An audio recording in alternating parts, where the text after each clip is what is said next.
There's this thing in public health called social determinants of health. And what that basically means is that your health and the condition of your health pretty much is determined by the environment in which you are born, which you live, which you learn, work, and play, with the environment in which you do things. And all of these different components determine the quality of life, not only that you will sustain, but your family will sustain. Depending on what sources you're looking at, there's really mainly 5 categories of key social determinants of health. And those 5 categories revolve around your personal health and your health care, your neighborhood health, and the environment that is conducive or that promotes or not promote health, the social and community aspect around what being healthy and living a healthy lifestyle is, the education regarding the types of things not only you but your community should be doing to sustain health, and last but not least, the economy, the economic stability around the community, and again,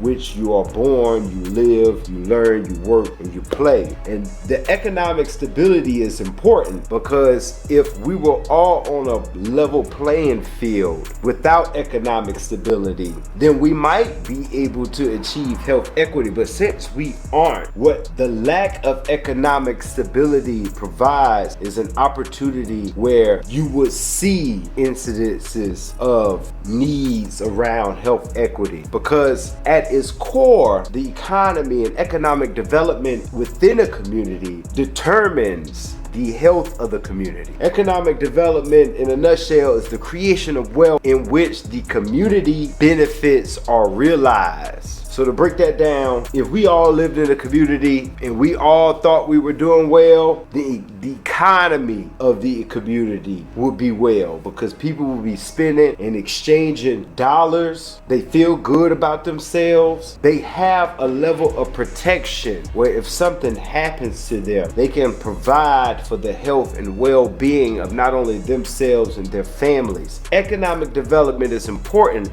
because in communities that lack economic development, there's no resources, there's no finances, there's no stability to provide. That's why in poor areas you see higher incidences of disease, both infectious and chronic, versus those compared in high economic areas. Because in high economic areas, there's hospitals all over the place. You get a cold, you can go pay $35 on your insurance and get straight. But in poor communities, economic development shows its most importance, because in communities that lack thereof, it's hard to be preventative. Therefore, since they aren't able to take care of each other, diseases are able to foster and grow. The point I'm trying to make is, as we look at public health and how we can improve public health and increase public health so that we can achieve health equity, economic development is an important part, because through economic development, it creates a basis of separation